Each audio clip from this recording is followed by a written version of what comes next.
coronavirus. It's just changing our world and changing our life right now. And you're watching Gooch Live, better known as the Gooch. And I know we've got Paul Rosen online now. How you doing, Paul?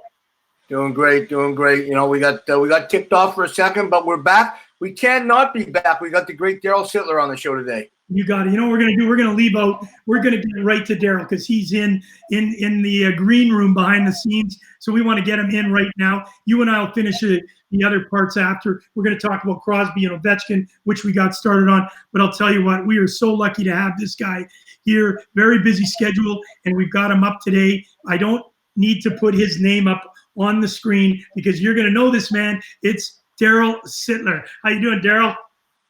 I'm good. Good busy time. Good to see you, buddy. Well, I'll tell you what. How much fun are we having? This was stress just getting on the screen, man. I'll tell you what. Thank you, and Luba. We want to say do a big shout out to her because she's helped. My wife helps me do everything, so we're just learning how to do it. So listen, we'll get right into it. I know that these days are kind of strange for all of us, especially us that are over the age of 60, which I think all three of us are. No, Paul, you're not. I'll be 60 in a month. Well, we know that, Daryl, you played for 3 teams in the National Hockey League. Of course, we know you played for the Toronto Maple Leafs. And look at the jersey I'm wearing today, buddy. I'm wearing Daryl Sittler jersey you gave me in Australia. Looks a little tight.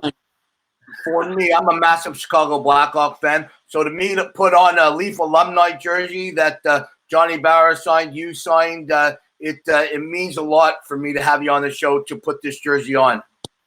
Thank you. It's good to see the Leaf logo out there. Being the captain of the Toronto Maple Leafs, one of the best of all times. Then you played in Philadelphia. And before I announce you can announce the third team, Paul, I just want to say, Daryl, what was it like to wear those coveralls or overalls? I didn't like them at all. We only had them on for the last half of the year I was there, and I'm glad the league decided to. They were called Cooperalls or something. Cooperalls, yeah. Cooperalls. No. Philly and Hartford wear them. Those were the 2 teams that wear them. What was his last team, Paul? Detroit Red Wings.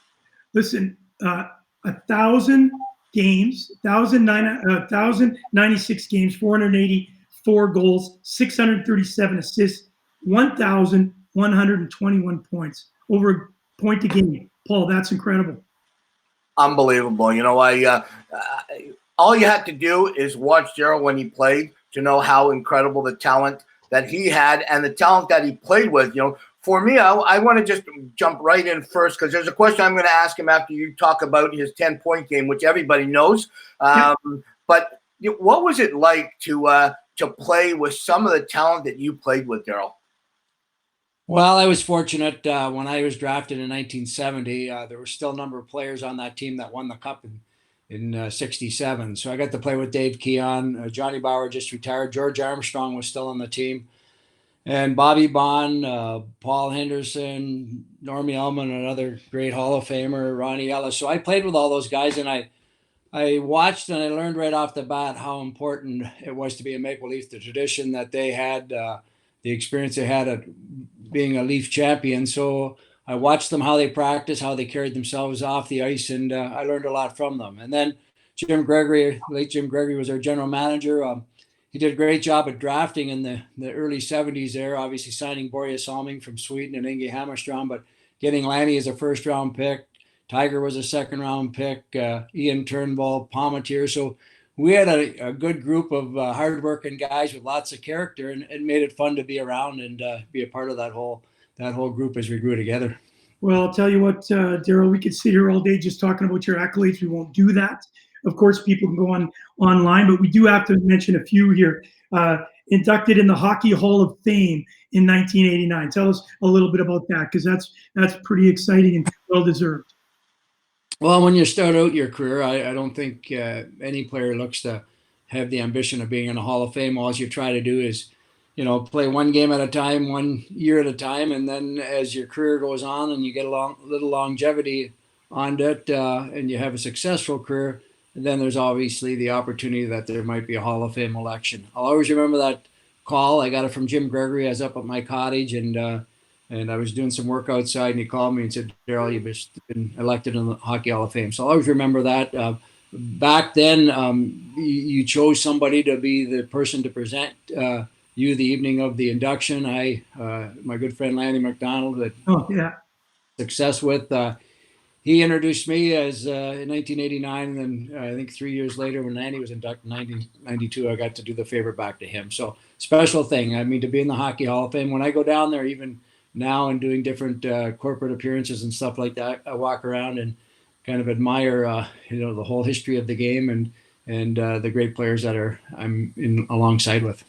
Well, I'll tell you what, when we announced, Paul and I had the opportunity to bring you on, Daryl, this is a new show. It's called Gooch Live. It's on the Hockey News, featuring Paul Rosen, of course. We've had a couple of guests, but nobody of your stature at this moment. I'll tell you what, it's blown up. So thank you for taking some time. 2014, Maple Leafs Legend Row. That must be special also. Yeah, Legend Row. I mean, the 100th anniversary of the Leafs. I was fortunate to be a part of that as a player, and it was obviously the history and the meaning of being an organization that celebrating the 100th anniversary. Legends Row. I remember quite vividly. I was in a room. I didn't know exactly what was going on, but Johnny Bauer was with me, and Teeter Kennedy's son, and Brendan Shanahan, who was just new president of the Maple Leafs at the time, took us aside and said, "Listen, you guys are the first three guys to be inducted and honored at Legends Row." So again, a great thing. I think it's obviously very nice for the fans. We have Leaf fans around the world, and when they come to Toronto, it's a nice gathering place where they can go and see their favorite players, a little bit of the history of the game, maybe get a photograph and stuff like that. So to be a bronze statue down there at the Scotiabank Center now is pretty special.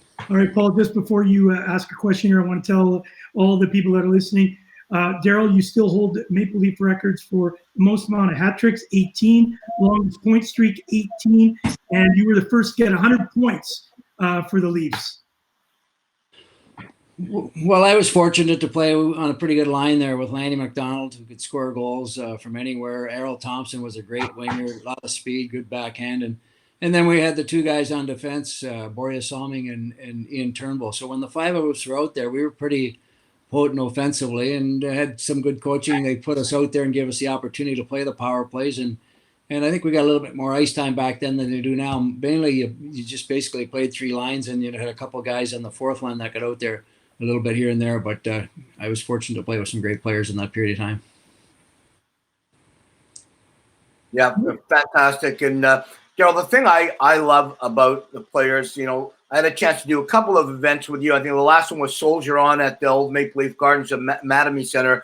A chance to do a few things with the late Johnny Bauer, who was one of my all-time favorite people. But there's one thing that I remember, Daryl Sittler. People will say, well, Daryl Sittler, and they'll probably most of them are going to go to the 10-point night. But for me, Daryl, I'm turning 60 in a month in April. So in 1976, I was 16 years old, and I watched the tournament, and the final game was the Czechoslovakian team against Team Canada, and number 27 came down, made a beautiful play at the blue line, came down, an incredible head fake on the goalie, Vladimir Zarilla, and put it in for the win. What do you remember about that night? Because for me, it was the ultimate. Well, more than just the night and the winning goal, I just remember the whole experience, getting a call with the opportunity to go to training camp in Montreal. We were all supposed to meet up there in the middle of August. So I trained hard for that. We knew going into training camp, only 25 guys were going to make the team. There were 35 guys invited to training camp. So there was no guarantees you were going to make that team. So Lanny and I went there with the idea that we're just going to be in good shape, asked to do whatever Scotty Bowman, the coach, asked us to do. And then if the chips fall in place, we got a chance to make the team and contribute. So to score the winning goal, it all fell into place. I remember it vividly because, I think most fans thought going into the Canada Cup, and rightly so, when the 72 Soviet series with the Russians was such a dominant thing in our country and still is today, most people anticipated the Russians and Canada would be in the finals. But the Czech goalie, Zarilla, was very good. He got them to the finals. And we knew that going into that overtime period, that Zarilla was one of those goalies that when you came down the wing, it's a good thing to look up because he was going to come out of his net and challenge you. And that's exactly what happened there. And I was fortunate to make the deke and put it in the empty net. And I'll always remember that. Anytime you hear from any player who's played for their country or Team Canada, that it's a special time in your life. And I look back, Mr. Ballard, who was the owner of the team back then, he had the people answering the phones at Maple Leaf Gardens, the home of Daryl Sittler. So that was pretty special for him to do that for me. But yeah, I wasn't fortunate to be on a Stanley Cup team for the 15 years I played, but that Canada Cup team was one of the best teams that was ever put together. I think 19 players have gone on to be elected into the Hockey Hall of Fame. Bobby Orr was in his last hurrah, so to speak. He was the best player in the tournament then, and it was just a good nucleus of gathering of young guys like Marcel Dion, Gilbert Perreault, and a few guys like that, and then older guys like Phil Esposito and Bobby Hull and Bobby Orr. So it was a wonderful experience. It's the special moment of my career for sure. Well, you were watching Gooch Live with the great Daryl Sittler. 2016, another great year for you. You were placed on a stand. Not a lot of people can say that with the NHL greats. And you wrote a book. You launched it in October of 2016 called The Captain, My Life and Career. How cool is that, writing a book? Well, there's a couple, I'm a fortunate guy. Sometimes opportunities come your way and you have a choice of whether you jump in and you want to get involved and do it, or you sit on the sidelines. Well, I did an autobiography quite a few years earlier than that. And then I was asked to be a part of a book called My Leaf Sweater. It's a children's book, that bedtime story, and it was based on my 10-point game. And I went along and did it, didn't get paid to do it. But that book, My Leaf Sweater, has been such a popular book for kids. I think it's in all the schools now, the public schools across Canada. And even though I've been retired a long time, kids read that book, and I'm still their favorite player for some of them because your grandma or their mom and dad like me and like the Leafs at that time. To do this book, it was a little bit different. The idea of The Captain was to do short stories with a lot of photos of things that happened in my life. And some were unrelated to hockey and some were related to hockey. Again, I've been blessed to been asked to be a part of some of the charities. I was fortunate to get to meet Terry Fox and spend a little time with him and get to know him. So I tried to use the book as a platform to tell the stories of my life that were positive. And when people read them, maybe it leaves a little bit of obviously some memory with them, but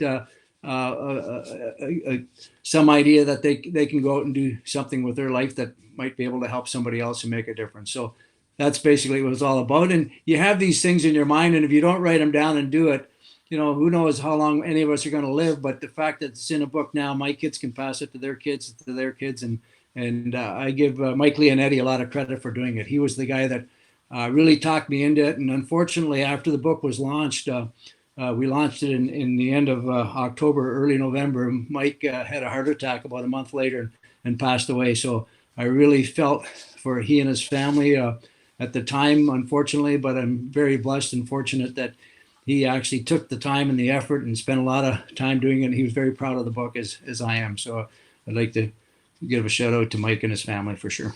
Fantastic, and a great book. You're watching Gooch Live featuring Paul Rosen. Listen, Dennis Marook just came up on screen, Daryl, and he wants to say great show, and he says you're looking good. I know you know Dennis very well. He wants to know if you remember your first goal you ever scored in the NHL. I remember it quite vividly. I think most players do. It was 1970. I didn't play a lot. I was kind of the fourth line center at the time, and it was going into November, and I still hadn't scored a goal. And Hockey Night in Canada had me on to do my very first interview. And as any player knows, when you're in the studios, back then it was Ward Cornell interviewing you, you're very nervous because your family and friends are watching at home. And at the end of the first period, when I did the interview, Ward said, "Well, sometimes we have guests on, and they go out and score, brings them luck, and scores a goal." So I went out. I guess it was the third period. I went out, and I remember scoring the goal, but I dove into the net basically to grab the puck because I was so excited and wanted to have the puck. But that was the first goal that goalie had let in. His name was Smokey McLeod. Detroit had pulled their goalie at the end of the second period, put Smokey in, and that was one of the first.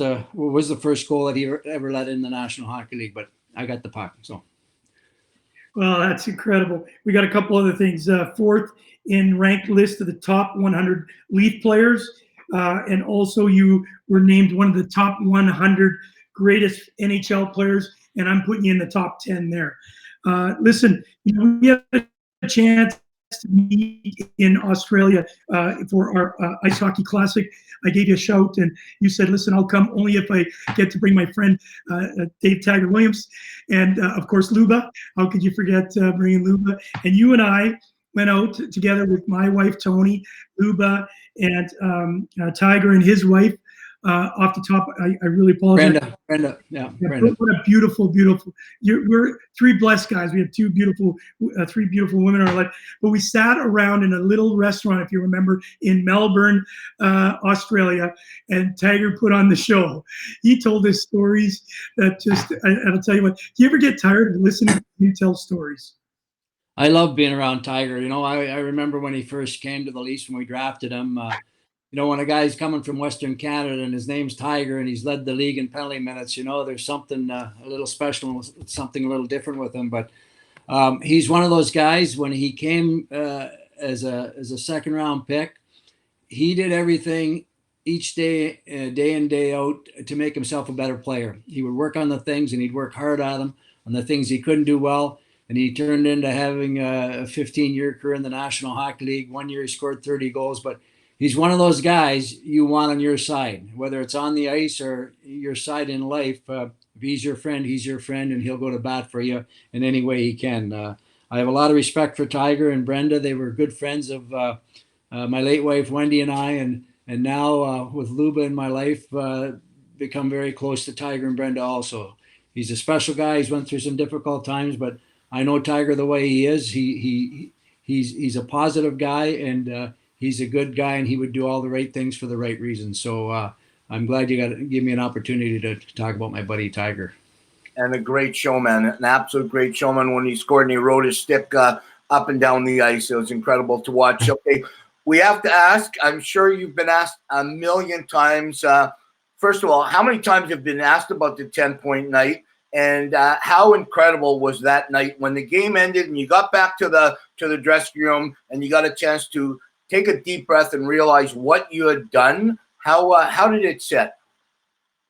Well, the lead up to it, any time back then, when you're playing an Original Six team in Maple Leaf Gardens on a Saturday night and it's televised coast to coast in hockey, there's a special atmosphere or energy in the building. So the week of that, the game on the Thursday, I think there was a newspaper article that came out that Harold Ballard had made a comment to the news guys, the media, that if only he could find a center to play with Lanny McDonald and Errol Thompson, that would be a good thing. And obviously I was a center, so he was basically giving me a shot. So it created a little bit of controversy. But anyway, the day of the game, I did, kind of the things I'd normally do. You go down and you do the game workout. But coming back in the afternoon, I knew Wendy was out for doing a little bit of shopping, and I got behind schedule and a little stuck in traffic. So I, rather than go home and make myself a pregame meal, I dropped into Swiss Chalet, took a takeout order, and I remember eating the chips and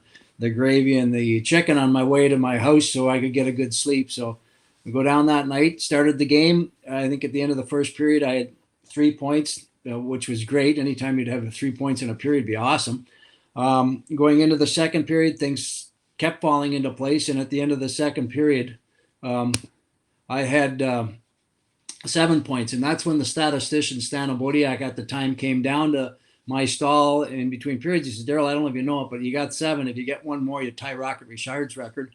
And that was a record that he had set back in the 40s, I guess. So at that point in time, I knew that, hey, there was a shot that I could maybe break the record if I got another point in the next period. So sure enough, I go out and score 3 more goals. The last one, a lot of people remember what it was like. I was behind the net. I tried to pass the puck out to my teammate Errol Thompson in the slot, and he stuck his Brad Part stuck his leg out to block the pass, and Dave Reese opened his legs up, and the puck went in. So that ended up being the 10th point. I didn't realize at the time that record would go on for as long as it did, and how important it was. I was glad to do it as a Maple Leaf, obviously, but here we are 44 years later, and over 10,000 games have been played. And I often thought after my career was over and watching Wayne Gretzky and Mario Lemieux building up points every year, the way they played, that they would be one or two guys that might have the chance of beating it. I was fortunate that I think both of them had 8 a couple times, but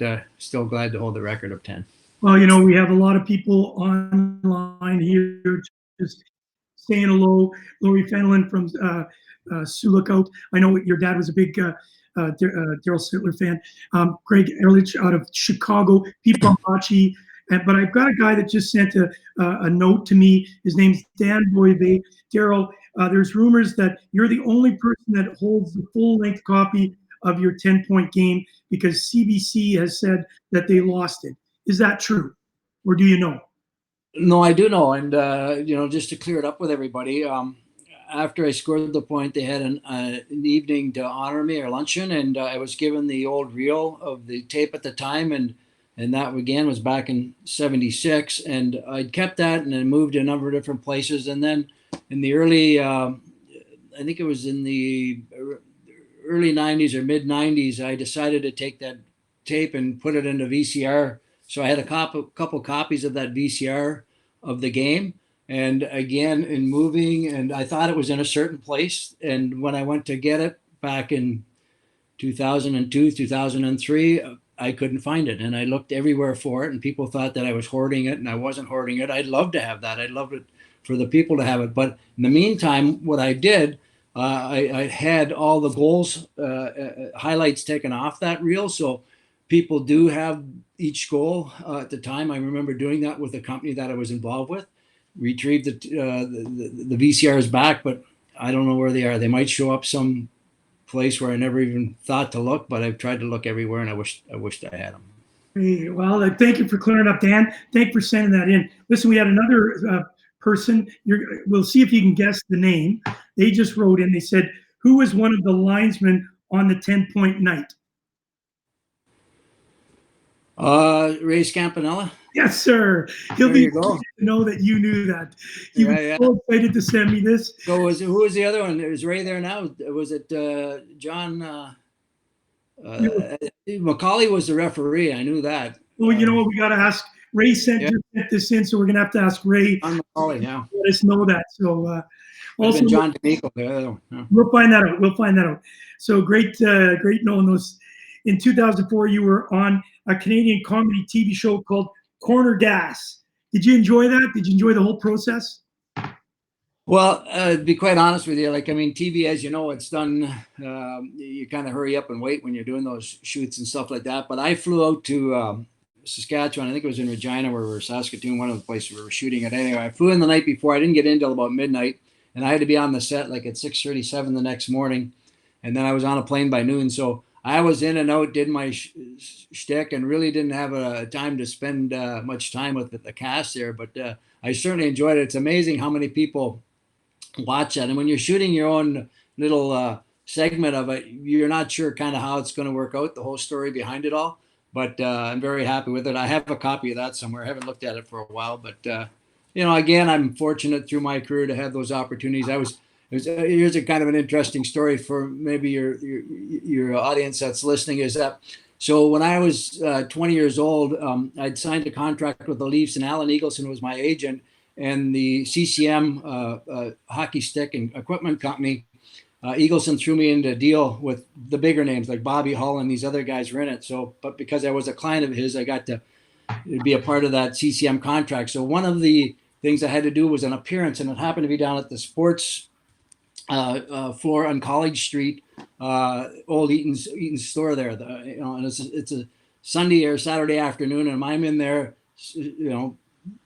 anticipating a crowd, but nobody showed up. So I got to put my 2 hours in. As I'm sitting there doing it, I'm talking to the guy who's stocking the shelves, and he's kind of around the same age as I am, maybe 18, 19. It's a part-time job. And so a number of years later, I was asked to go on SCTV, the skit with John Candy. Oh, yeah. And John Candy told me, he says, "You remember when you were signing at Eaton's sports store, you were talking to somebody that day, the kid that's stocking?" He said, "That was me, John Candy. That was his job." So it's funny how things turn out in your life. But I go back and look at some of the mimics in the skits, SCTV, and they had the comedy club down Toronto where they would mock or do skits on some of the serials I was involved with, Weetabix and Norm Yeoman and Guy Lafleur. And I look back, and even my grandkids and kids look at it now and laugh at it. So lots of fun to have those opportunities and memories.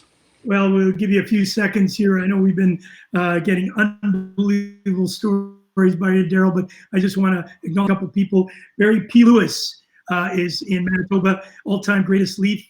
Daryl Sittler. Al Pinto, he's also saying you're one of the best Leafs.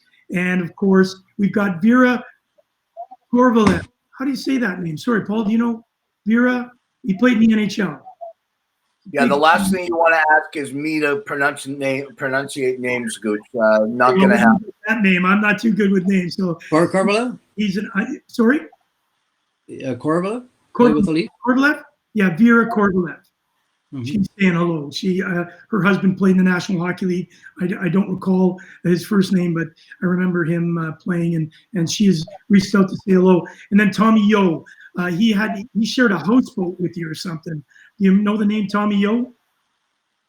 I don't know. I could say yeah, but oh, do you know, I've been on a houseboat a couple times. No, Tom Yo. I gotta say, I never shared a houseboat with Tom Yo. No, I can't say that I have. There might have been a lot of things I did that I don't remember, but I don't remember that one. Hey, I'm only deliver, boys. I'm only deliver. Well, listen, we're gonna get close to wrap this up. Before we do that, we want to ask a question. Can you give us a little? I know you talked about it a little bit, but I've had some people ask your time with Mr. Harold Ballard. Well, I mean, I had a lot of great times with Harold Ballard, and he was a colorful owner. He was a guy that, I think he went through a period of time. His wife had passed away, and Ken Clancy and him were both older gentlemen, single, and kind of free to do what they want. When you're the owner, you get to do those sorts of things. And Harold loved the media. He loved, he was like I say, a colorful guy, and he'd like to stir things up a little bit. And the media loved him. He was great for creating controversy and headlines at times, but I went through some challenging times. I've always felt that it was obviously an honor to be the Maple Leafs. The day they named me captain was truly, truly special to be named captain, knowing the history and the guys that were there before me and what it meant. And then when the team wasn't doing well, and as you know, there's a lot of eyes and beads on the team day in and day out. When you're going well, and we were going well for a period of time with Lanny, Tiger, Boria, and the boys, and we knocked out the Islanders one year, and we had some good series against Philly. The fans and the media, they had a lot of admiration and respect for that group of players. And then as things turned, Harold, he was a man of spontaneity. Sometimes he would do things just out of reaction. And Roger Nielsen, if you talk to the players that played for the Leafs when Roger was the coach, they had the utmost respect for him. He had the team prepared the best he could be, and I was proud to be a captain and was fortunate to have guys around me like Lanny, Tiger, Boria, all these other leaders on the team. But Harold decided to fire Roger Nielsen and Jim Gregory, and then he brought Punch Imlach back. And when I say this, I say that, hey, I understand Punch won Stanley Cups in the 50s and the 60s, and he had his style and a way of doing things. But as we know in life, sometimes things do change, and not sometimes they do. And I was the vice president of the Players Union and the captain of the team. And Punch was always challenging myself and the players, basically breaking the rules on some of the stuff that he wasn't allowed to do. And I had to make a stance. Do I stand up to him and do what I think is right, the right thing to do, or do I, not be a voice and say nothing? So when you stand up and you do what you think is right, it's going to create some controversy. And through that, banned me from going to Showdown. I couldn't go on Hockey Night in Canada. There was all these issues going on. And then he ended up trading most of the players that I talked about earlier with all this character on this team to other teams. So guys like Lanny got traded, Tiger got traded, and the thing started to fall apart. And Harold Ballard, I respect he's the owner, and he hired Imlach, and he had to kind of stick by his side. But at the same time, I, as a player playing there, just felt so sick for the players playing there, but for the organization and the direction it was going, because it wasn't much fun and it wasn't right. And obviously some of those actions that Harold chose to do as the owner had a negative effect on the team for quite a long time. So, Right. hey, I learned a lot through it. And again, if I look back, I don't think I would change anything. I just wish that I could just go and play hockey and play it the way I wanted to play it, for the love of the game and for the fans and the team, and for what I was paid to do, and not have all this other stuff being kind of the headlines instead of what we did on the ice. Well, Daryl, we're going to just wrap it up. I know it's we've had a lot of your time. We really thank you. We just want to do 5 quick questions about the 10th goal night, because we've got a 10th point night. We've got so many people asking questions. I know we could have you on for another couple hours, but we're going to let you go because having your time has been fantastic today, obviously on Goochland. I'm going to ask the first question on the 10th point. You've had tremendous accolades throughout your career, but the 10-point night has to be one of those greatest moments, because I don't believe if there's anybody that maybe could break it, I don't think there is. So on the court that night, who was in that? Who was the goalie in Boston? Boston, the goalie was Dave Reese, and how that unfolded was Jerry Cheevers, the all-star Boston goalie, had jumped to the World Hockey. He was playing for Cleveland at the time, and Cleveland folded that week of that game, and Cheevers came back to the Bruins organization. So he was there at practice the Saturday morning of the game, and the Bruins, Don Cherry was coaching at the time. They wanted to save and put him in for the following night in Boston against the Bruins, so he could have a home night. So Dave Reese was the goalie. Unfortunate for him, it wasn't a great night, but I think all 6 goals were good goals, and just happened to. I had 10 shots on goal that night, believe it or not. But Dave Reese has been great through it. I've met him a number of times. Yeah. We brought him back to the organization on the 40th anniversary. He and I switched off and dropped the pucks at center ice, and that's another nice classy move the Leaf organization did. They invited all the players who played in that game and their families and the coaches and GMs to come and celebrate the 40th anniversary, and Dave Reese was there to do it. I made him a household name, but I did hear the story afterwards. He named his dog Sittler so he could kind of boot it around once in a while. But anyway, good story. Fantastic story. Okay, Paul. That's cool. What was in those goals? There was one that stands out of the 6. One of the 6 stands out as the bigger than obviously all 6 were big, but what was the biggest one in your mind? Well, I think the one at the end, it was it was just a fluke, lucky goal. I was trying to pass the puck, and again, because everything was kind of happening the way it was, and I passed the puck, and Brad Park went to deflect the puck to stop the block, and then it redirected into Reese's legs, and I'm behind the net. I just put my hands up in there and shook my head and couldn't believe it. So I think that one stood out more than anything. All right, final question for you. We'll go off the goal. We want to just say, if you were wearing the GM hat for the Toronto Maple Leafs after this lockout's all done, what would you do for the 2021 season? Do you think there's going to be a season left? If they come back, are they going to go right into playoffs before we ask that final question? Well, I'm like everybody else. You hope that this gets behind us sooner than later, all what's going on. But hey, lives and this sort of thing are way more important than a few hockey games here and there. So I know it won't be rushed back until they know for sure it's everybody's safe through it all. I'm like most fans. Hey, I'd love to see the season either start or go into the playoffs, and we have some sort of finality to the whole season. I mean, obviously there'd be an asterisk beside it, but we're all missing it. I just hope they get back and play. We have a nucleus of good young guys, as we know, and as you know, any team going into the playoff, if they have a good goaltender who can win you games and stand on his head, you got a chance of advancing. So, but if they do start up, it's certainly going to be an interesting play, because I mean, when guys are off 4 or 5 weeks, and I know everybody's off at the same time, but nobody's got an edge going into the playoffs at that point in time for sure. And a lot of teams that had guys that injured, they're going to be healthy, and you're kind of off to the square root again. So I just hope they get back and get playing. All right. Yeah.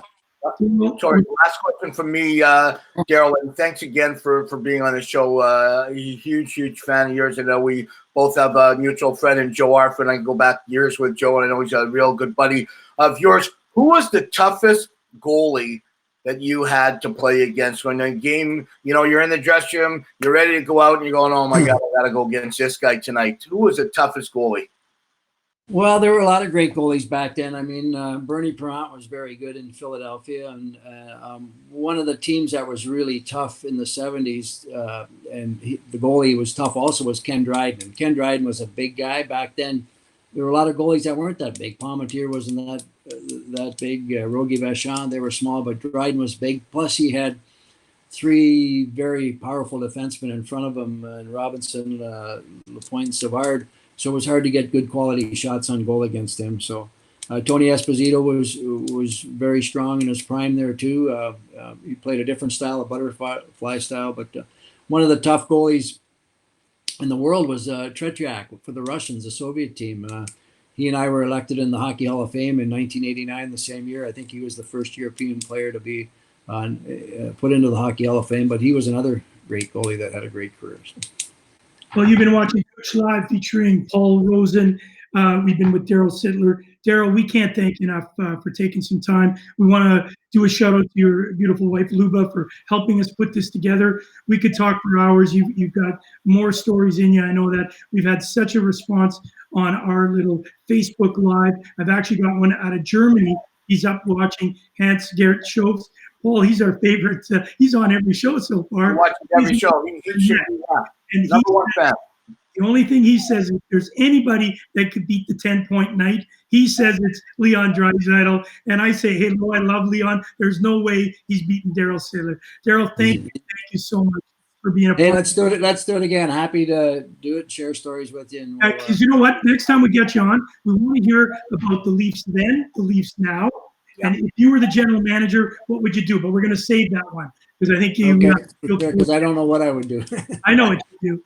I get that salary cap. That salary cap's a problem. Yeah, true. So we'll talk about that. Listen, Daryl, thank you so much for taking time. We'll tell you what a great show, and we'll continue on. We'll talk now. The post show of Daryl Sittler. Goodbye, Daryl. Thanks, Rich. Thank you. I need Luba to turn it off. There you go. See ya. Thanks. You're gone. Oh my God!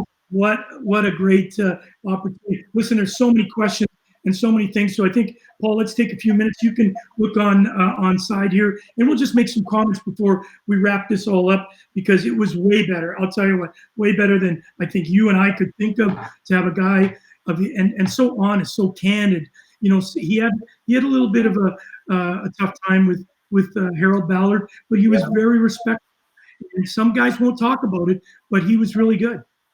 Yeah, I actually remember that when all that controversy was happening, and he talked about Ballard saying that in the public about not having a centerman, and a lot of guys could have just gone nuts, and he's a classy man. We talk about guys like Johnny Bauer and George Armstrong, but Daryl Sittler right up there is one of the classiest. Forget about talent. We know how talented he is, but the classiest guy, shout out to all the questions. I'm just learning how to do this, looking in and reacting. Shout out to all the questions and responses that we've had. And a great shout out to Val Silva, who's keeping the board running.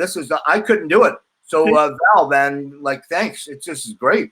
Well, we've had a great show, and we're going to continue on for a few minutes talking about Daryl Sittler. Don't forget, you've got an opportunity to win this puck. We're going to be announcing it right after, once we get over the show. So you got a chance. It was donated by Heritage Stick. Our buddy Aaron Logan is on. Thanks a lot to Aaron for helping us out. Rod Walker, great to have you on the show. And Donna McCarthy, always loving you coming on and making some great comments and keeping us alive. And even my brother has woken up in Saskatoon to get on the show. But we're going to do a shameless plug. Listen, you can help all of us out today. Obviously, there's so many things going on. But, we can't forget, even though it's all about the virus right now, we can't forget about all the great charities that are out there. That we run Stop Concussions and, of course, dealing with Connected and the mental health. But, Paul, we also want people to go, if you've got a cell phone, a laptop, or an iPad, you can just go on, download an app called Donate a Photo. You load it up. There's no solicitation. You put one photo up, just one photo up. per day. You can only do it in 24 hours. Paul, you're already into, I think, 11 great pictures. If you put one photo up, you're going to support Barry Monroe, the Canadian American Spinal Research Organization, and our cause, Stop Concussions, under the Shoot for a Cure banner. Please, please, please take some time out to do that if you can. Yeah, I'm going to be doing picture 12 today, and I'm doing it with no help whatsoever. I'm clicking my picture, I'm finding it, and so come on, guys, like everybody out there, ladies and gentlemen, boys and girls, if Paul Rosen can go at 12, then you could do it, and it's for a great cause. And we've got some great, Bruce Tennant, who was our guest and was a great guest, says great job, Carrie and Paul, which is nice because we talked yesterday about the battles I had with Bruce on the ice when he was refereeing. So that was nice to hear something positive. Tony Meal put something up on the screen there, Gooch. Okay, we're going to put up how to do the donate. We've had a couple people just ask. And listen, my picture, I'm going to do two pictures. One today, I'm going to do Daryl Sittler. And then, Lori, you're here. I'm going to put a picture of your father, Dick Davidson, one of my all-time favorite people who we lost a few years ago. I'll put that up. Listen, we got a great story from Art Beavis. You know Art. Yeah. Said he had a great time on a poker run in Aurelia. And it tells it's a long story, so I'll just keep it short. But Daryl Sittler, with his wife Wendy, treated him and his son his daughter, sorry. It was a first-class event, and Daryl Sittler took all the time in the world to make Art and his daughter feel like $1 million. So, Art, thank you for setting that up. Setting that in. All right, listen, Paul. Before we get to the overtime with Val, what are your thoughts on Daryl Sittler? You know what? It's one thing that as a guy who's a little older, I want the young guys out there who are playing this game to look back and see the way these players like Sittler and the older ilk of players carried themselves, what they did respect-wise to the general public. And it just, for me, it's an absolute honor to share the screen with you and him, but to hear him talk about the old days and talk about it with respect. He could have easily said some things that are possibly in his mind and his heart about the bad things that happened, but he wouldn't do it because he's full of class, and that's what I love about him. Well, I'll tell you what, I was mentioning the story that we had him in Australia with Dave Tiger Williams. Dave was coaching the Americans. Daryl was coaching the Canadian team. There was so much excitement around these two while they were there. They were icons in a country that really doesn't play as much ice hockey or hockey as you know it. And right. I'll tell you what, everybody in the rink knew who they were. And if they didn't, they found out afterwards because they were everywhere helping us promote it. We went to hospitals with the kids. And that night I'll tell you, at Chin Chin in Melbourne, listen to Dave. We got to get Dave Tiger Williams on the show because I'll tell you what, he will rock it. Michelle Bertz joining us from Germany. Thank you once again. My old team, Timmendorfer Strand, has been very supportive. We've had a lot of people come online, so thank you for that. All right, we are going to overtime, and we're going to discuss next week or tomorrow's show. Yep. Because we've got some changes happening tomorrow. So bringing in live our buddy Val, the roving reporter. How you doing, Val? What's going on, guys? How's it going? You only own one hat? No. I figured I'd wear the Leaf jersey, and the Team Canada hat in honor of Daryl Sittler. But I got to tell you, it's going to be hard to follow up Daryl Sittler. I don't know if hopefully I'll do a good job. Well, you can't. That's true. I cannot. All right, look at, we've all got 3 Leaf jerseys on. Do you think people are going to be, hey, listen, if we get Ken Dryden on here, I'm wearing a Canadian jersey. See, I can't do that. I don't own one. Fan. Okay. I cannot wear a jersey, Canadian jersey. If I get somebody from any of the Canadian teams, I'm wearing a Canadian jersey.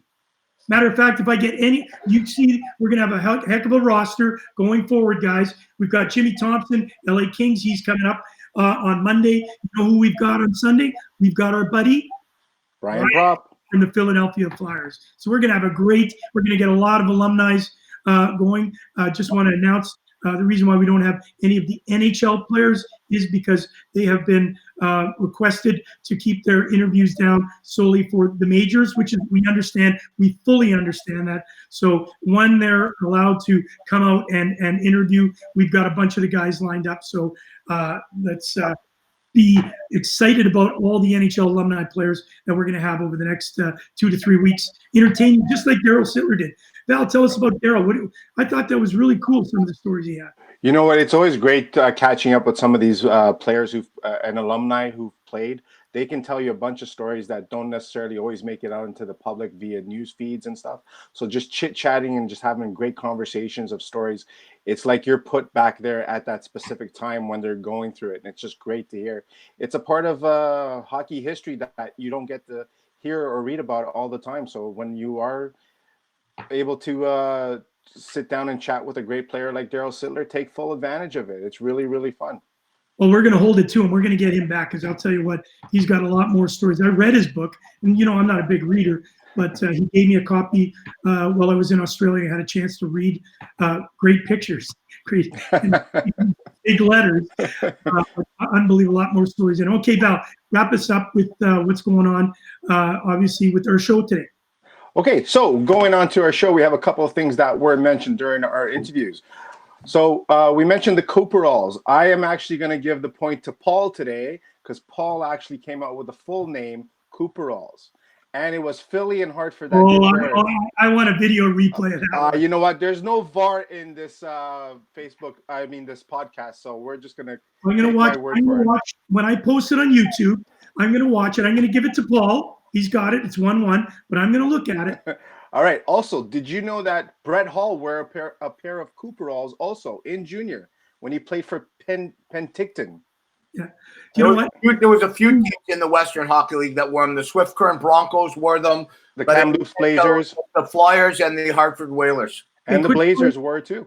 Quick story on the Cooperalls, just really quick. When I played junior, we had Cooperalls. You fell on the ice, and man, you slid faster than you were skating. Then true. I went to Germany, and I was playing inline hockey, and I was just, the gooch was flying. I was going as fast as I could go. Down I went onto the cement, and I face planted, and I didn't break my nose, but the stick cracked the top of my forehead a little bit. It wasn't broken, but there was blood gushing everywhere. Because you know what? Those Cooperalls slide on ice. They stop. I'm dead.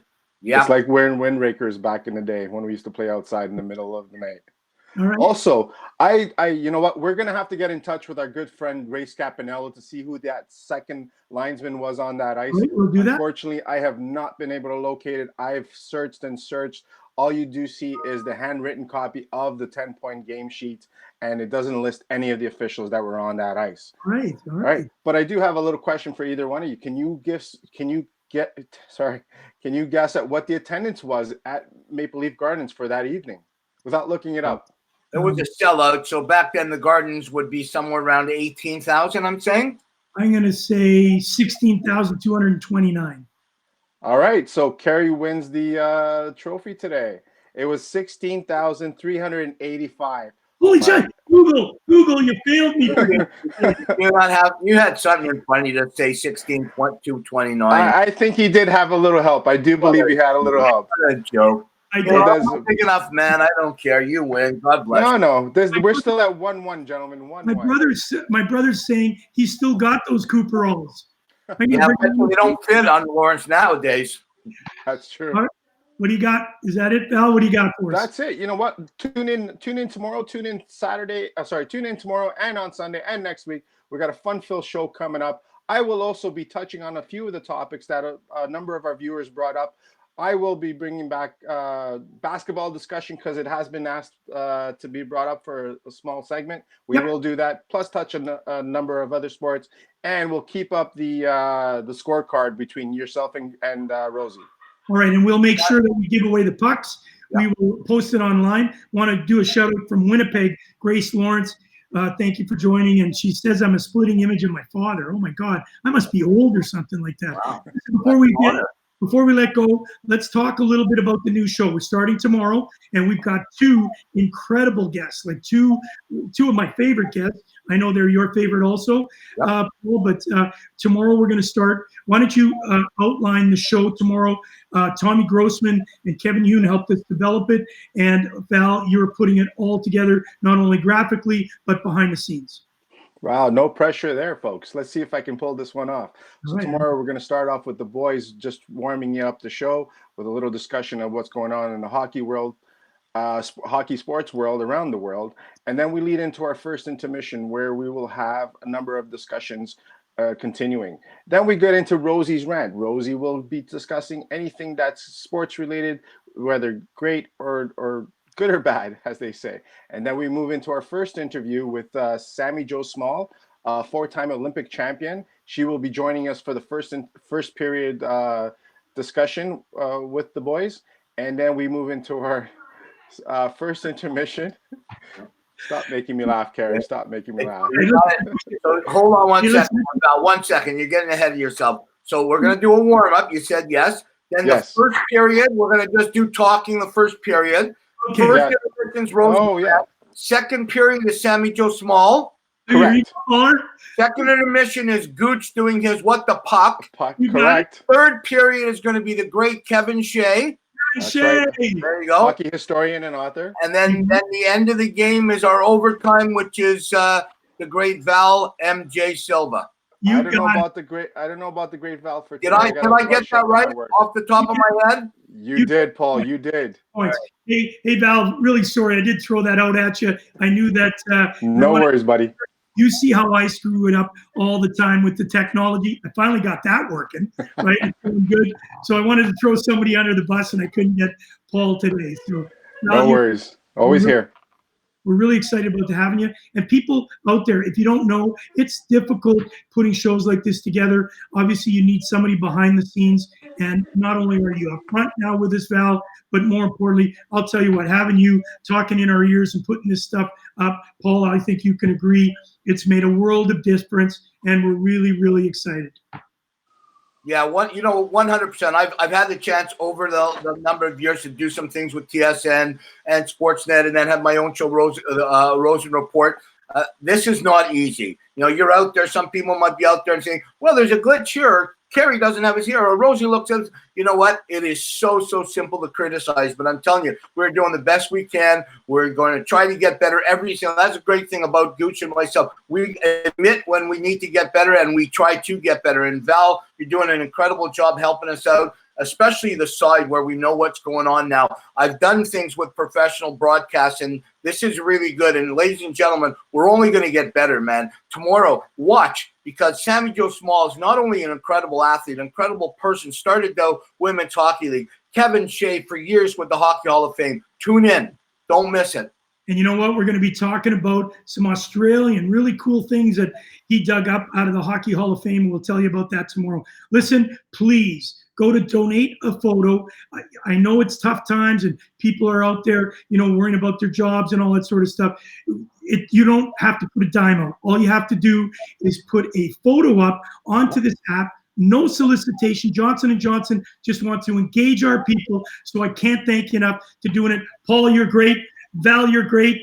And I cannot wait till tomorrow's show. Daryl Sittler was incredible. You've been watching Gooch Live featuring Paul Rosen. Brought to you by the good people at the Hockey News. And the great people at Christian Hockey. Stay tuned. Tomorrow's going to be great. Gooch loves you. Rosie loves you. Val loves you. Have a good night.